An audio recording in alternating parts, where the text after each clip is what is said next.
Bismillahirrahmanirrahim. وهذا صراط ربك مستقيما قد فصلنا الآيات لقوم يذكرون لهم دار السلام عند ربهم وهو وليهم بما كانوا يعملون.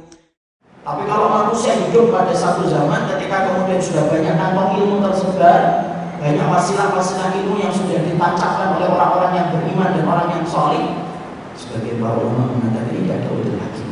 Semua harus belajar tentang akidah dan semua harus belajar tentang tauhid.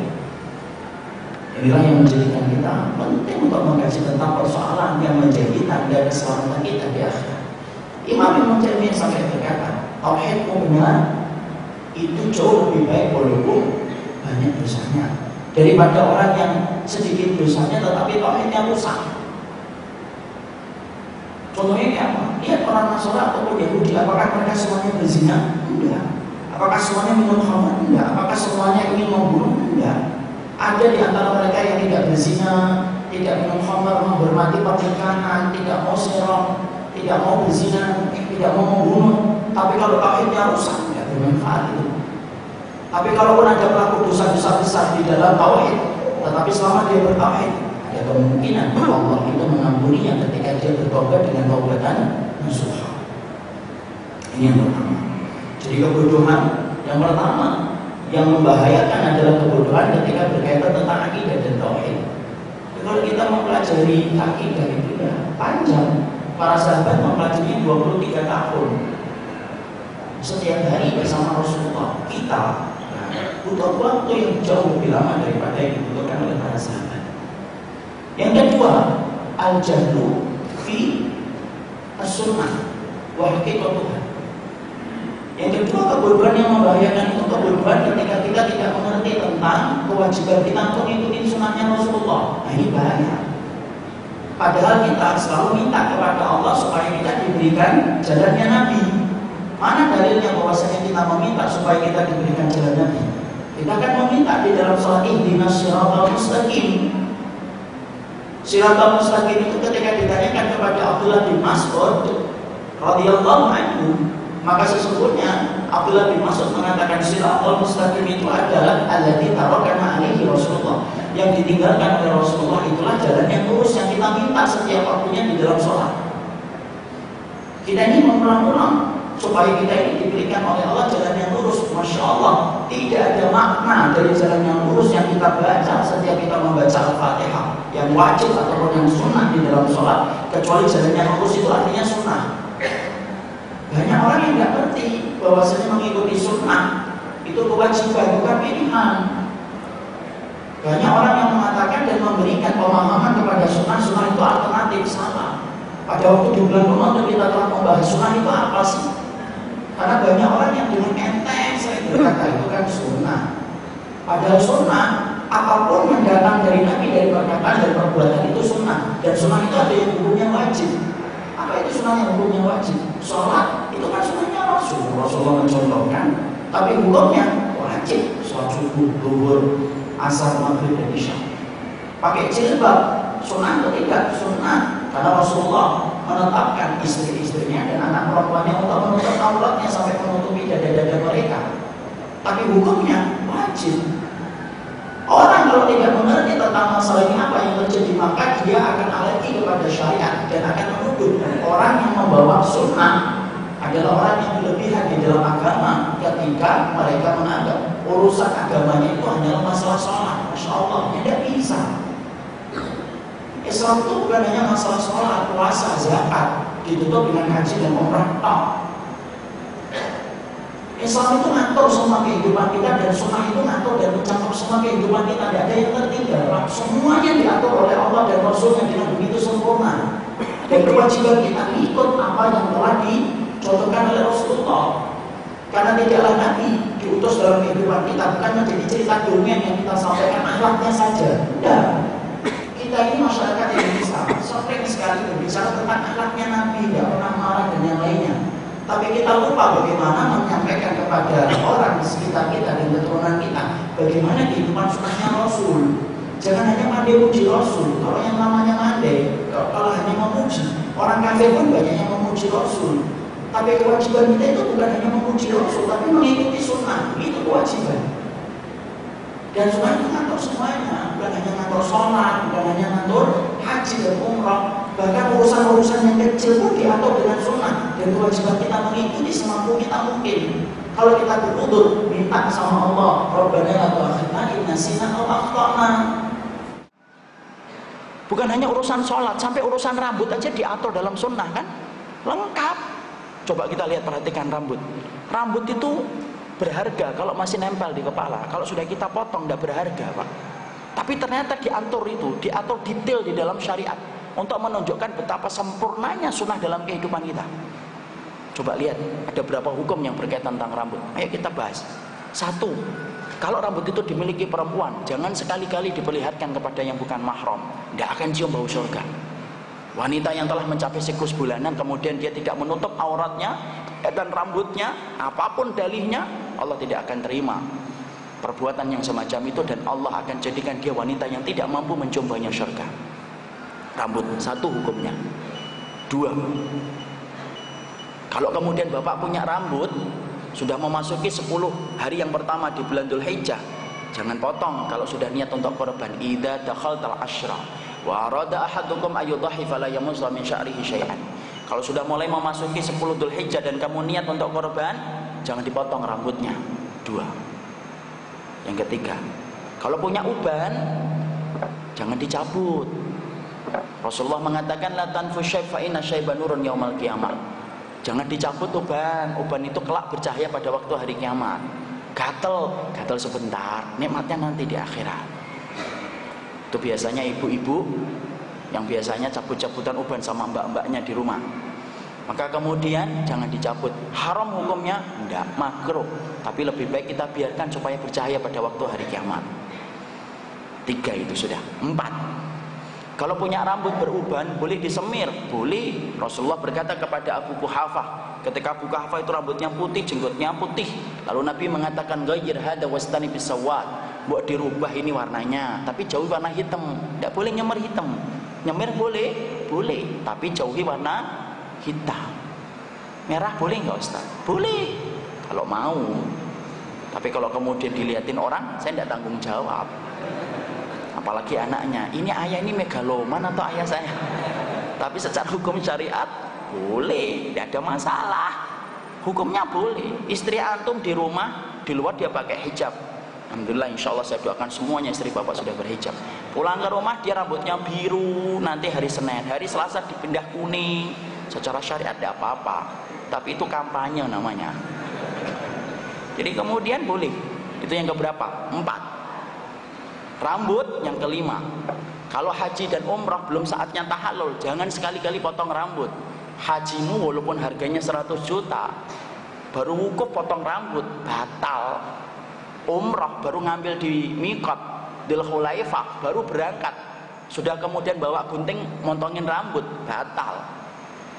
Karena apa? Semahal apapun haji dan umrahmu, tapi kalau kamu belum saatnya tahallul, kamu motong rambut, tidak akan ada manfaatnya itu haji dan umrah kamu.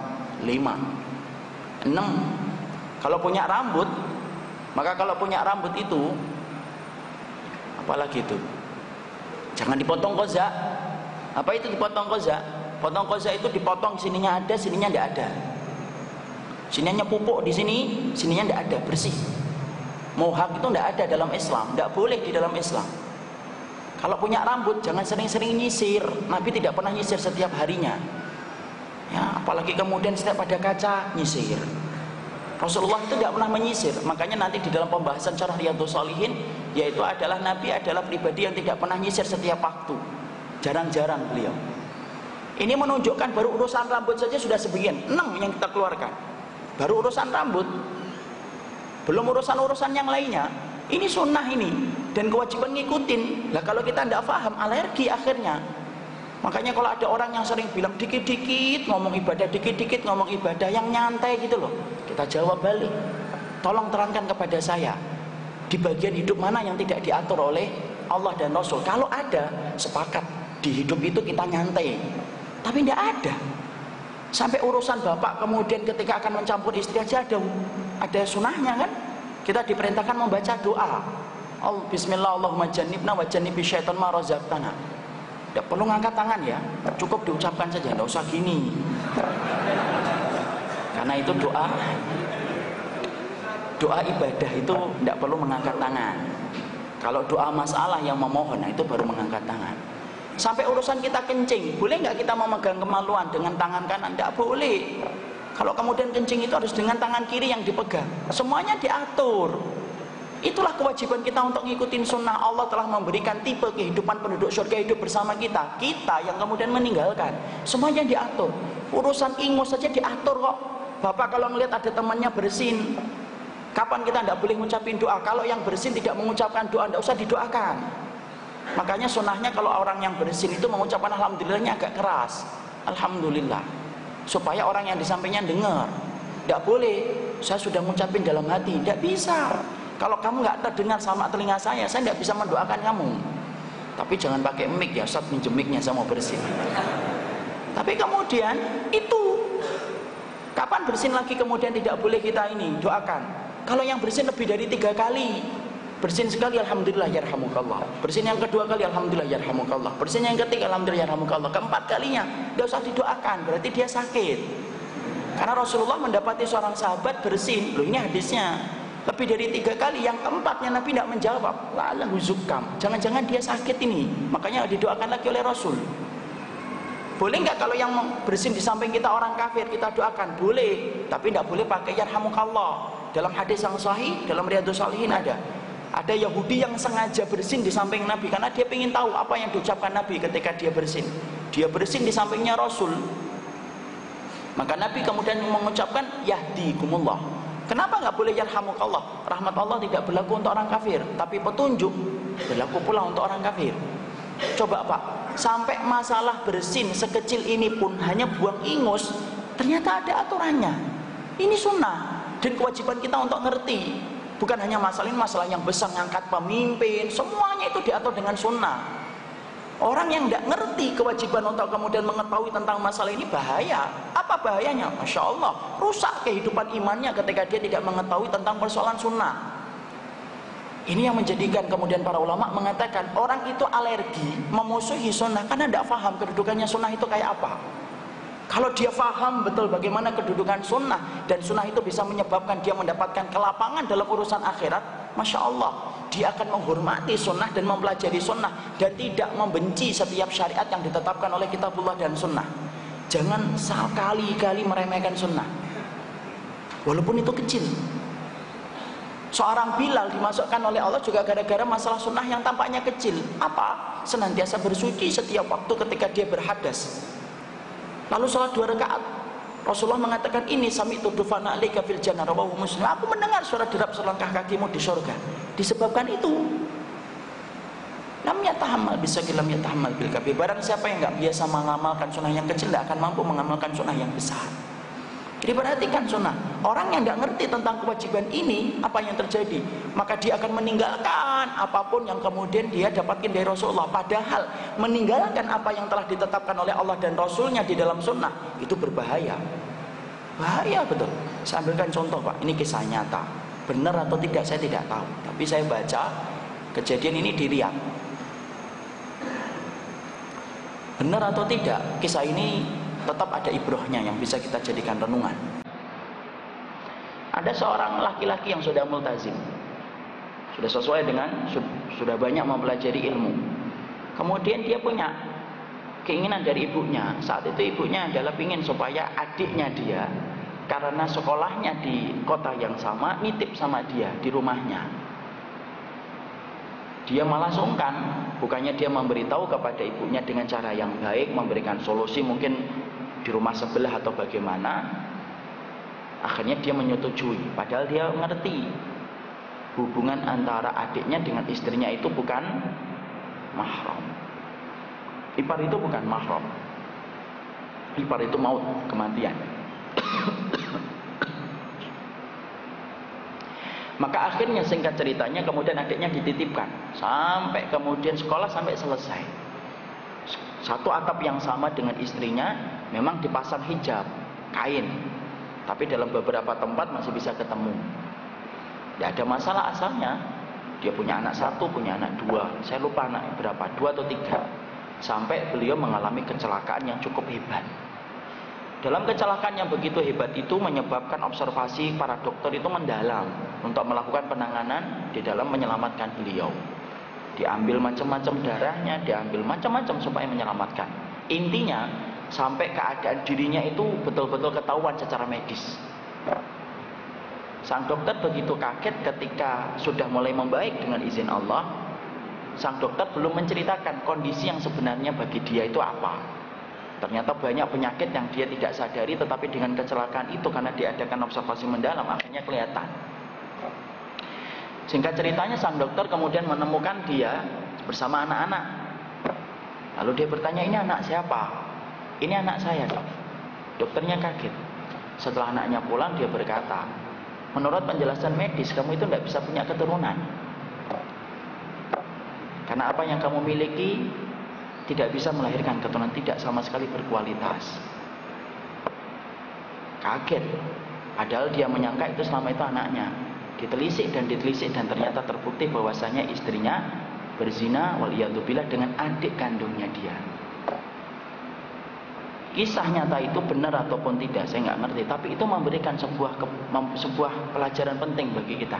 Meninggalkan sunnah 1, jangan dianggap bahwasanya itu akan menyebabkan kita tidak diberikan oleh Allah peringatan.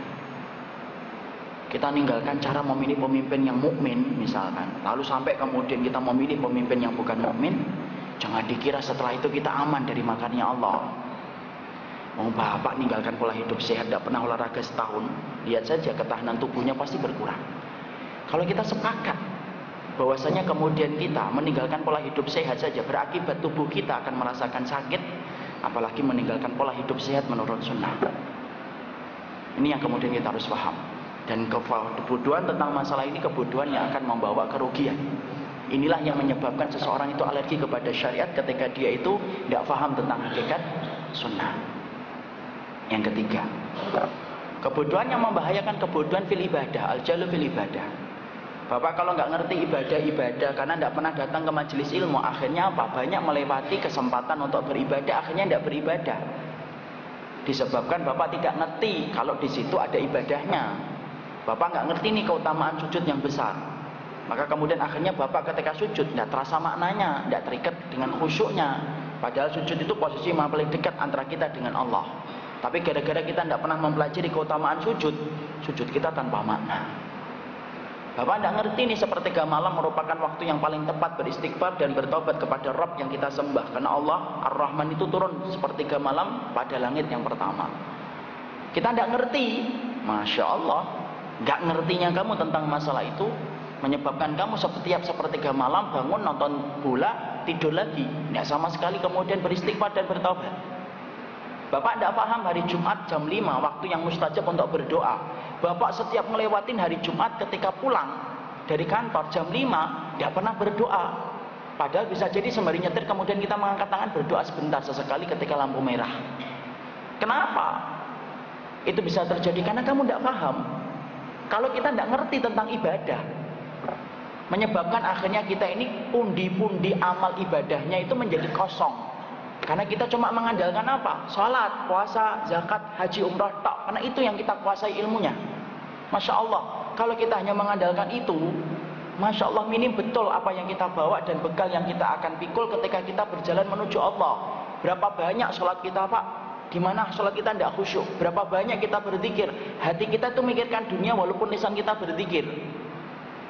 Perhatikan ibadah-ibadah yang harus kita pelajari. Semakin kita mempelajari banyak ibadah, semakin besar keuntungan yang didapatkan. Bodoh terhadap masalah ibadah, rusak. Yang keempat yaitu adalah al-jahlu fil haram wal halal. Kebodohan yang paling berbahaya itu kebodohan yang berbahaya itu yang keempat adalah kebodohan ketika kita tidak ngerti yang halal dan haram itu apa. Terus mencari pekerjaan yang penting dapat gaji, tidak peduli itu halal haram, tidak peduli. Padahal Bapak, wallahi, para ulama salaf mengatakan kafa bisunnah, orang itu cukuplah disebut sunnah dalam seluruh kehidupannya ketika dia senantiasa memperhatikan setiap satu suap yang dia masukkan ke dalam mulutnya. Dia ngerti nih, ini halal atau haram nih, baru dia masukkan ke dalam mulutnya. Ini penting untuk kemudian kita kaji, karena banyak orang yang mungkin sering ngaji tapi tidak bisa untuk kemudian mengenali ini harta halal atau haram, atau berat meninggalkan yang syubhat.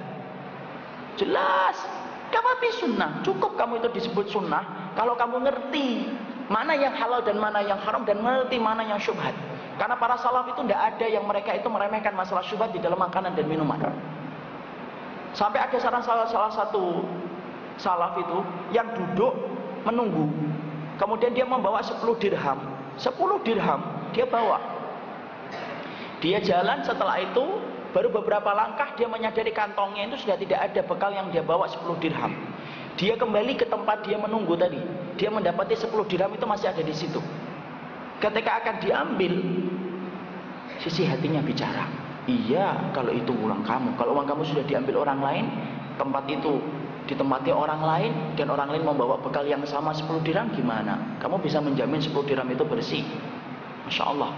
Ketika dia mendapati sisi hatinya bicara kayak gitu, gak jadi diambil. Karena dia khawatir jangan-jangan itu 10 dirham yang bukan milik dia. Masya Allah. Saya ketika membaca itu tergetar. Padahal sangat besar kemungkinannya itu adalah miliknya beliau sendiri. Tapi saking hati-hatinya terhadap perkara itu, itulah sikap warok. Makanya para ulama selalu mengatakan kafafi sunnah. Kamu cukup disebut orang yang ngerti tentang sunnah ketika kamu itu perhatikan mana yang halal, mana yang haram, dan mana yang syubhat. Sering ngaji tapi tidak bisa membedakan yang syubhat. Belum bisa disebut sunnah. Belum bisa disebut orang yang paham akidah. Kalau kemudian tidak bisa kemudian yakin kepada janjinya Allah dan masih yakin kepada janjinya syaitan dalam perkara yang haram dan syubhat. Muhammad bin Sirin, kalau tidak salah beliau itu dulunya pedagang dan saudagar madu. Sampai satu waktu Allah memberikan ujian. Beliau itu pedagang saudagar madu yang sangat luar biasa, punya baromil itu tong-tong madu yang sangat banyak. Satu waktu pembantunya berkata kepada beliau, ada di antara tong madu kita yang kemasukan bangkit tikus. Muhammad bin Sirin kemudian berkata apa? Ya sudah, keluarkan aja bangkainya. Buang itu kemudian tong yang tercampur dengan bangkai tikus. Kemudian pembantunya ambil bangkainya dulu, dibuang. Balik bingung, tong yang mana? Tong yang mana ini ya? Kemudian dia lapor kepada majikannya, tongnya lupa yang mana. Mungkin kalau bapak udah gregetan banget ini. Tapi beliau, seorang salaf itu akhirnya berkata apa? Buang seluruh kantong itu, seluruh tong-tong madu itu. Dan akhirnya beliau menjadi miskin setelah itu. Kemudian ditanya, kenapa harus dibuang semua? Karena aku khawatir, kalau kamu tidak ngerti tong yang mana, aku khawatir menjual barang yang tercampur najis itu haram, dan akhirnya aku mendapatkan yang syubhat. Masya Allah. Setelah itu kemudian dia sempat pailit sampai kemudian merintis kembali. Kalau tidak salah Muhammad bin Sirin.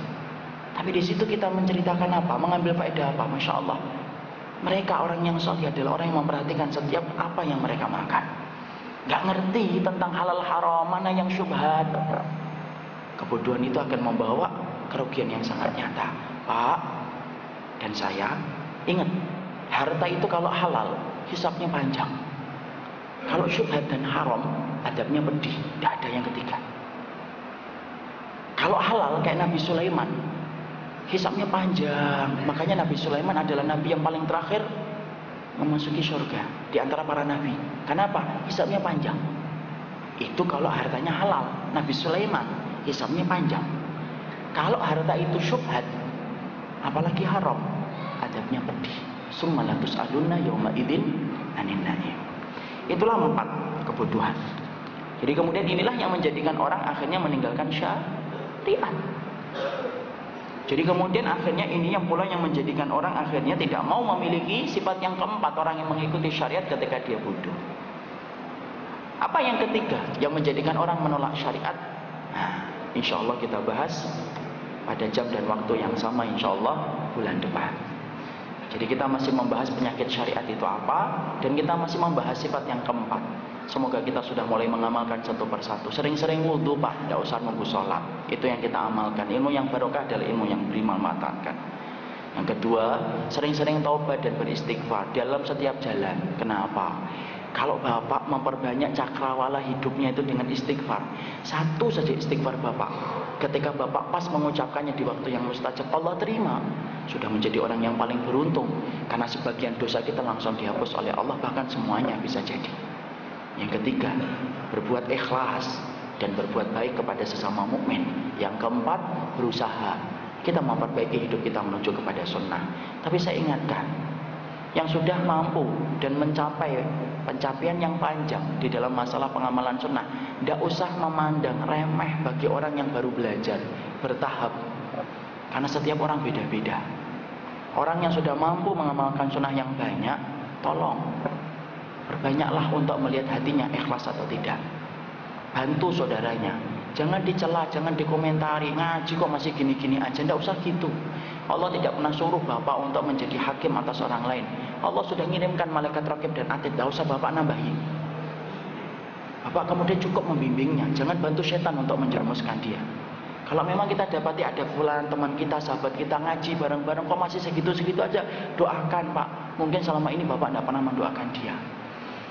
Yang kemudian baru belajar, mari yakin sunnah ini adalah yang akan menyelamatkan kita dalam kehidupan akhirat. Inilah kewajiban kita 4 perkara. Masih ada berapa sifat Ustaz? Masih ada 36 sifat berikutnya. Minta umur yang panjang supaya kita selesai membahas kitab ini insyaallah. Ini yang dapat kita sampaikan di dalam pertemuan kali ini. Saya mohon maaf, saya nitip informasi insyaallah. Ada daurah penyelenggaraan jenazah hari ini bagi bapak-bapak yang belum pernah mengerti bagaimana menyelenggaraan jenazah, terutama anak-anaknya. Karena banyak sekali masalah-masalah yang terjadi. Banyak orang tua yang sudah belajar tapi anaknya tidak belajar bagaimana menyelenggarakan jenazah. Apa yang terjadi? Yang terjadi adalah ketika bapaknya meninggal dunia, anaknya tidak memberikan khidmah. Tidak memberikan khidmah kepada bapaknya ketika meninggal dunia, cukup nangis saja. Tapi tidak bisa mengantarkan orang tuanya menuju kepada Allah dengan cara yang Allah ridhoi. Sedih nggak Pak? Di saat yang terakhir, yang harusnya bapak harapkan anak bapak yang memandikan bapak, mensolati bapak, mengkafani bapak, ternyata dia malah justru lebih memilih sedih dan menangis. Padahal yang dibutuhkan bukan hanya sedih dan menangis, yang dibutuhkan mandikan ayahmu, kafani ayahmu, jadilah imam untuk ayahmu ketika ayahmu disalatkan, supaya ayahmu bangga di hadapan Allah bahwasanya dia telah meninggalkan anak yang salih. Hari ini ada daurah penyelenggaraan jenazah di Masjid Babu Taubah Kemang Pratama Bekasi, Kemang Pratama 1. Silahkan kalau ada yang mau ikut bersama anak, insya Allah jam 9 sampai zuhur. Jadi bagi yang kemudian ingin ikut, silahkan, semoga bisa mengambil faedah.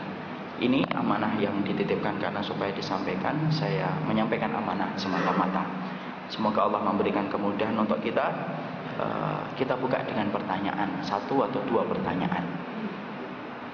Tidak ada yang nanya.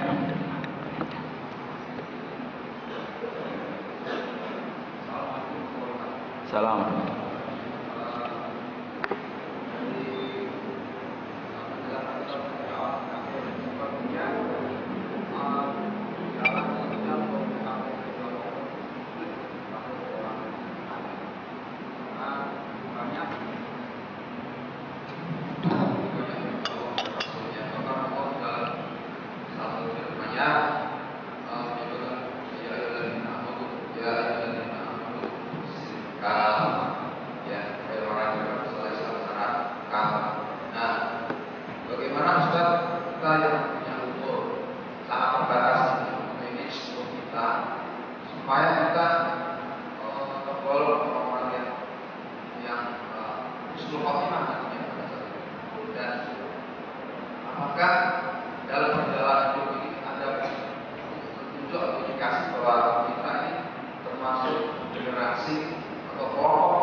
Namun saya dia merasa kalau kebingungan karena di usia tersebut dia harus memikirkan kehidupan dunia keluarganya.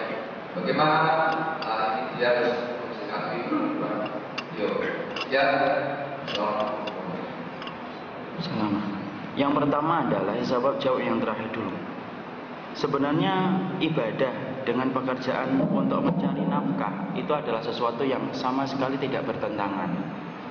Selama kita, saya, bapak, memiliki pekerjaan yang halal secara syariat dan kita berniat untuk mendapatkan rezeki yang halal menopang ketaatan kita, maka sesungguhnya itu merupakan bentuk ibadah. Bukan berarti Islam menempatkan kita hanya untuk beribadah dan meninggalkan kehidupan di dunia. Padahal kehidupan dunia merupakan penopang untuk mendapatkan kehidupan di akhirat. Jadi bapak itu adalah cukup berikhtiar sekadarnya. Yang pasti Allah akan memberikan rezeki sesuai dengan ikhtiar yang beliau berikan. Sembari dia niatkan ikhtiar itu adalah semata-mata untuk menjaga lambungnya dari yang haram dan meminta-minta, dan menjaga keluarganya dari yang haram pula dan dari hal yang meminta-minta. Itu jauh lebih mulia, terlebih ketika dia menanam niat yang tulus semata-mata mengharapkan ridhonya Allah. Jangan ditinggal, jangan kemudian hanya sibuk beribadah lalu meninggalkan istri dan kebutuhan dirinya, sampai akhirnya puncaknya nanti akhirnya meminta-minta. Justru itu menjadi hina di hadapan Allah ketika akhirnya seorang mukmin menjadi keadaannya semacam itu. Bekerjalah sesuai dengan sekedarnya kalau bapak itu sudah tua, tetapi Allah pasti akan memberikan rezeki kepadanya sesuai dengan ikhtiarnya.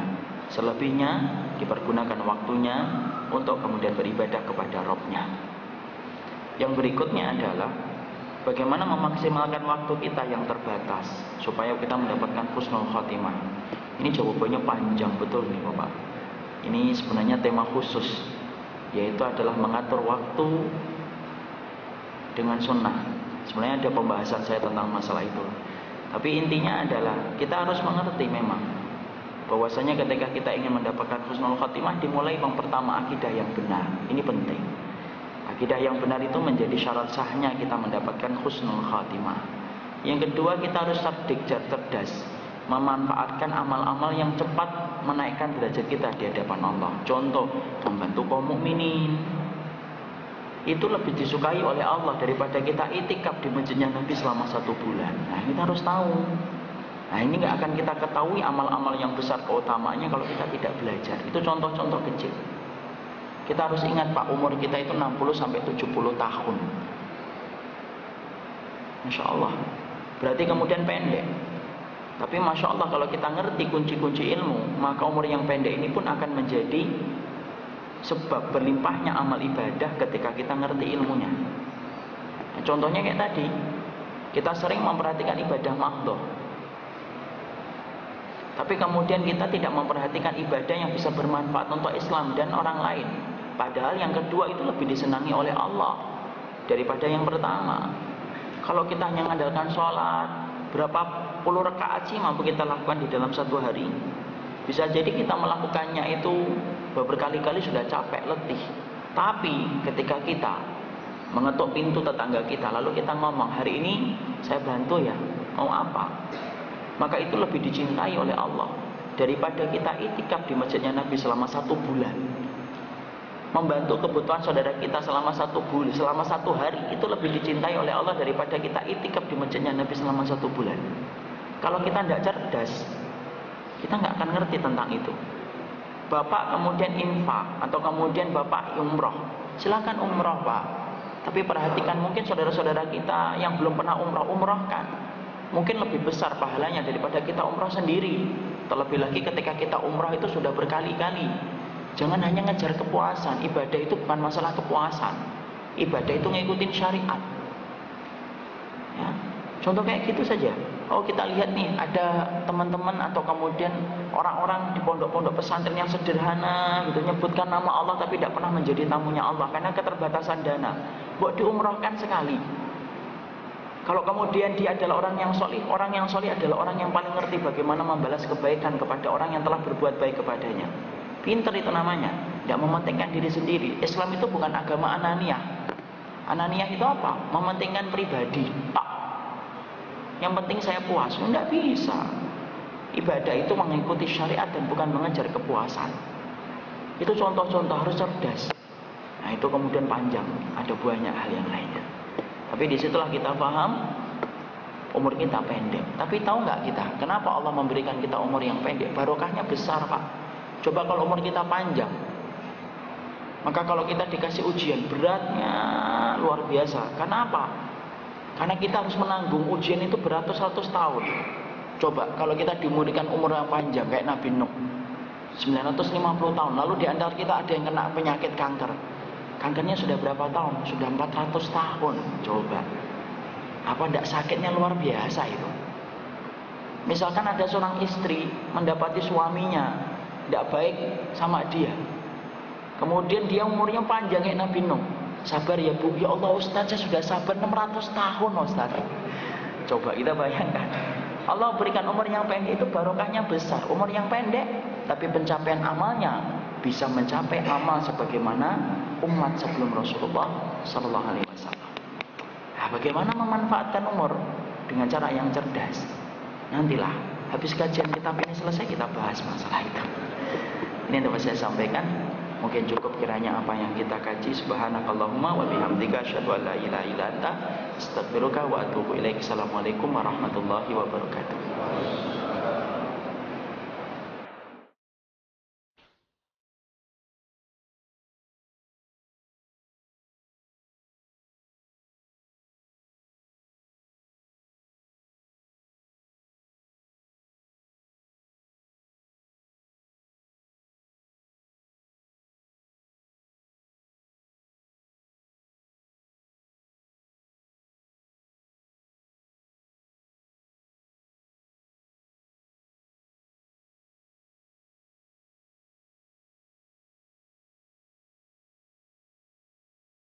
Allah, Allah, Allah, Allah.